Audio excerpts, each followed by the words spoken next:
नमस्कार दोस्तों, UCI digital platform में आप सबका स्वागत है। मैं अखिल सचान आप सबका एक बार स्वागत करते हैं। आज हम लेके आए हैं आपके लिए डेटा इंटरप्रिटेशन बेसिकली पेट 2022 के लिए। जैसा कि आपको पता है कि इस पेट 2022 में सबसे ज़्यादा इम्पोर्टेंट क्या है। अगर देखें तो 100 नंबर में आने वाले मार्क्स में 20 नंबर का डेटा इंटरप्रिटेशन आना है। कितना नंबर का? 20 नंबर का। 20 नंबर ये अपने आप में बहुत बड़ा पार्ट है और ये इतना सिंपल होता है कि आप चाहो तो 20 में से 20 नंबर थोड़े से एफर्ट के साथ बिल्कुल मिल सकते हैं। तो आइए हम लोग इसमें कोशिश करते हैं कि कैसे हम डीआई में डेटा इंटरप्रिटेशन में 20 में से 20 नंबर कैसे प्राप्त कर सकते हैं।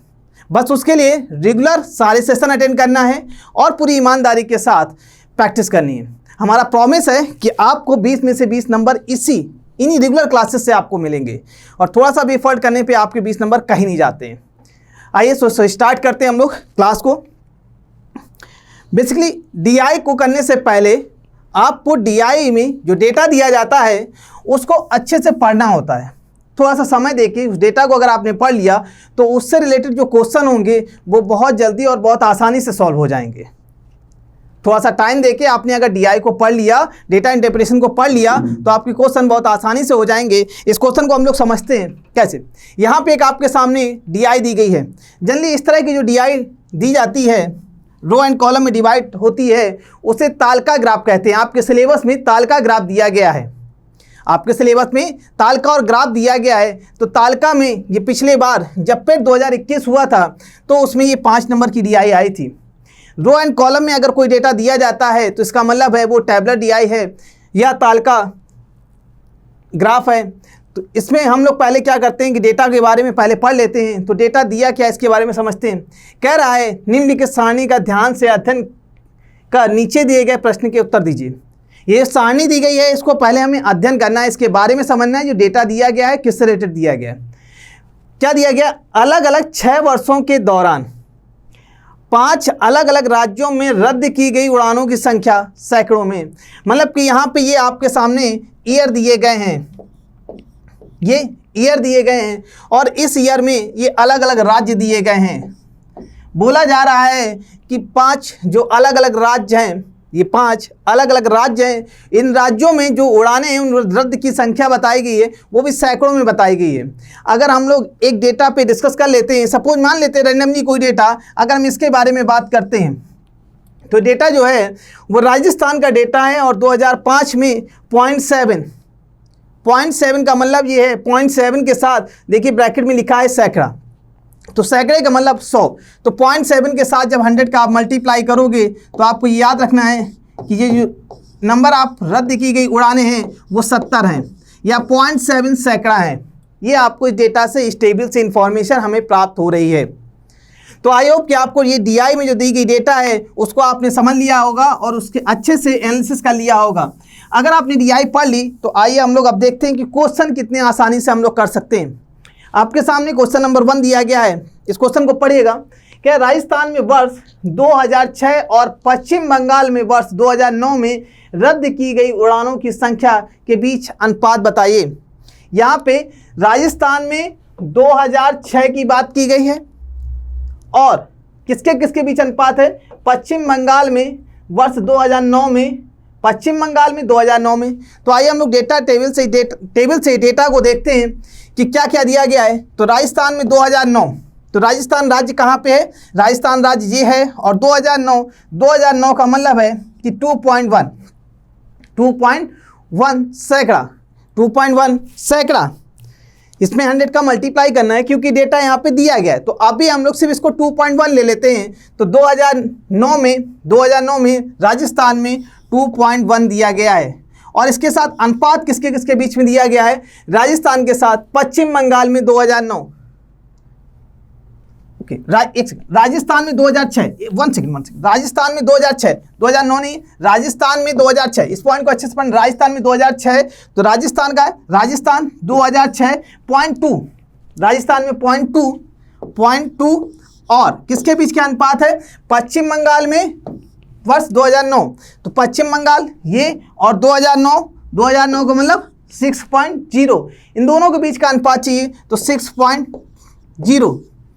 अब हम इसके और सॉल्व करेंगे। अगर हम ये परसेंटेज पॉइंट हटाते हैं तो अपॉन में एक जीरो आ जाएगी, ये 60 हो जाएगा, मीन 2/60 हो जाएगा। अगर और इसको हम सॉल्व करते हैं तो 1/30 हो जाएगा। अगर रेशियो देखें तो 1:30 हो जाएगा, 1:30। और आपके ऑप्शन में दिया गया है 1:30, B is the right option. I hope कि ये आपको समझ में आया होगा। बहुत सिंपल सा क्वेश्चन है, लेकिन क्वेश्चन आपको सिंपल तब लगेगा जब आपने डेटा जो दिया गया है उसको अच्छे से एनालिसिस कर लिया होगा।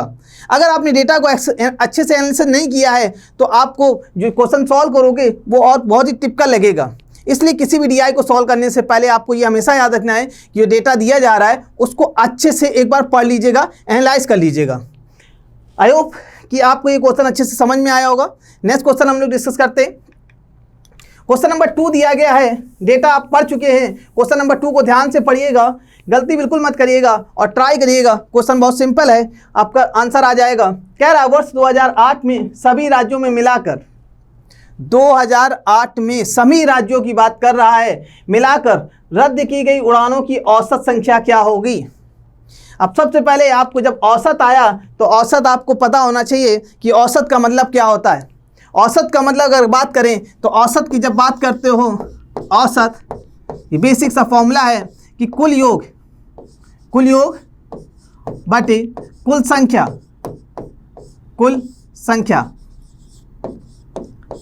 अब हमें कुल योग चाहिए तो कुल योग के लिए उसने कौन से साल की बात की, 2008 में सभी राज्यों में, 2008 में सभी राज्यों में। तो 2008 की बात करें तो 2008 ये है आपके सामने, 2008 ये है, और इसमें जो भी उड़ानें रद्द की गई उड़ानें हैं उनका डेटा हम एक साथ जोड़ेंगे।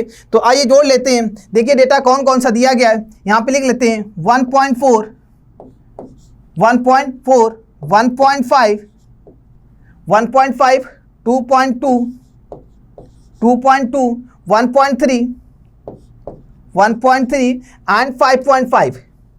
आप चाहते तो बिना लिखे भी कर सकते हैं, लेकिन गलती नहीं होनी चाहिए, कैलकुलेशन मिस्टेक नहीं होनी चाहिए। सफिशिएंट टाइम होता है डीआई को सॉल्व करने के लिए, इसलिए हम छोटी सी भी गलती नहीं करेंगे। अगर एक भी गलती आपने कर दी तो क्वेश्चन आपका गलत हो गया और आपका टारगेट वहीं से गिर जाएगा।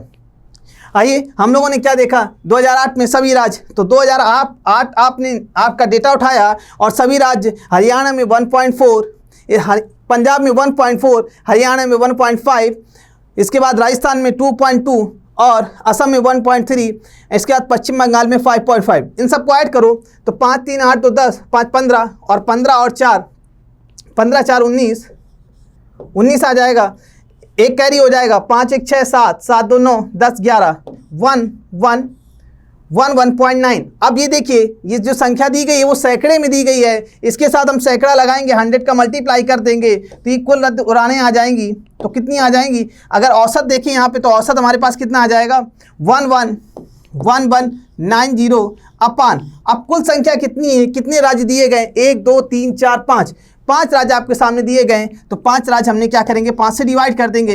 जब इसको आप डिवाइड करोगे, सॉल्व करोगे तो 5 दूनी 10, 5 दूनी 10, 1 बचेगा, 19 हो जाएगा, 5 3 15, 15 करेंगे, 4 बचेगा, 5 40, कितना हो जाएगा, 238। इसके क्या आ जाएगी, औसत उड़ानें आ जाएंगी।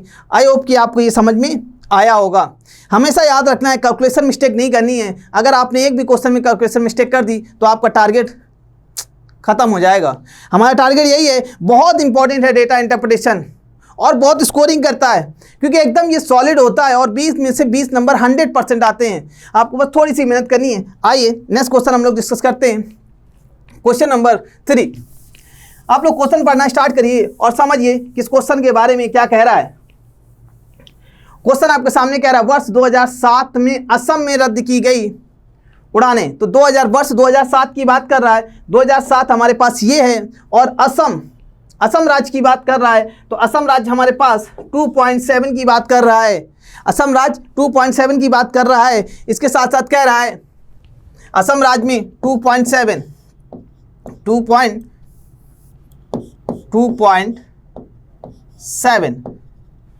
कह रहा है वर्ष 2005 और 2007 और 2008 5, 7, 8 में राजस्थान में रद्द की गई उड़ानों की कुल संख्या के बीच अंतर क्या है। सबसे पहले क्या करेंगे, 2005, 7, 8 में राजस्थान की कुछ रद्द की गई उड़ानें कितनी हैं इसका पता लगा लेते हैं। तो राजस्थान में 2005, राजस्थान कहाँ है हमारे पास, ये राजस्थान आपका दिया गया है, और इसमें 2005 0.7, 2007 1.8 और 2008 2.2। अगर इन सबको ऐड करेंगे, देखिए तो पॉइंट के बाद 8 और 2 10, 10 7 17 आ जाएगा, हासिल 1 आ जाएगा। यहाँ पे दोनों का डिफरेंस पूछा गया इसलिए हम लोग डिफरेंस लगा दे रहे हैं, डिफरेंस तो पॉइंट से पहले 7, और अब देखिए 2 1 3, 1 हासिल 4, कितना हो जाएगा 4.7 हो जाएगा। अगर देखिए दोनों का डिफरेंस कितना आ जाएगा 2.0 आ जाएगा। लेकिन हिजंस उड़ान रद्द उड़ाने दी गई हैं वो सैकड़े में दी गई हैं, तो हम क्या करेंगे इसमें 100 का गुणा कर देंगे, क्योंकि डेटा जो दिया गया है वो सैकड़े में दिया गया। इस चीज़ को याद रखिएगा, गलती बिल्कुल मत करिएगा।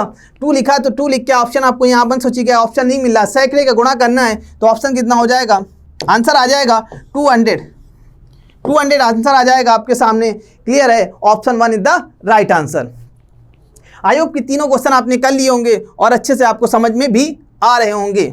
आइए नेक्स्ट क्वेश्चन पढ़ते हैं हम लोग। क्वेश्चन नंबर 4 आप अच्छे से इसको पढ़िए और ट्राई करने की कोशिश करिए कि कैसे इसका आंसर आ जाएगा। कह रहा है, क्वेश्चन क्या कह रहा है, क्वेश्चन कह रहा है वर्ष 2004 से 2009 के दौरान, किस वर्ष की बात कर रहा है, वर्ष की बात कर रहा है 2004 और 2009 के दौरान किस राज्य में रद्द की गई उड़ानों की संख्या, किस राज्य में रद्द की गई उड़ानों की संख्या में सतत वृद्धि हुई है। किस राज्य में रद्द की गई उड़ानों की संख्या में सतत वृद्धि की गई है। वो कह रहा है ऐसा राज्य कौन सा है जो जिसमें रद्द की गई जो संख्या वो लगातार बढ़ती जा रही हैं। अब लगातार बढ़ती जा रही हैं, हम क्या करेंगे, ये पांचों राज्य को चेक नहीं करेंगे, इसके लिए हम क्या करेंगे, जो ऑप्शन दिए गए हैं उन्हीं को चेक करेंगे, क्योंकि जो ऑप्शन में है ही नहीं उस राज्य में वृद्धि हुई है या कमी हुई है हमें उससे मतलब नहीं है। तो ऑप्शन देख लेते हैं। पहले पंजाब, आइए पंजाब के डेटा को एनालिसिस करते हैं।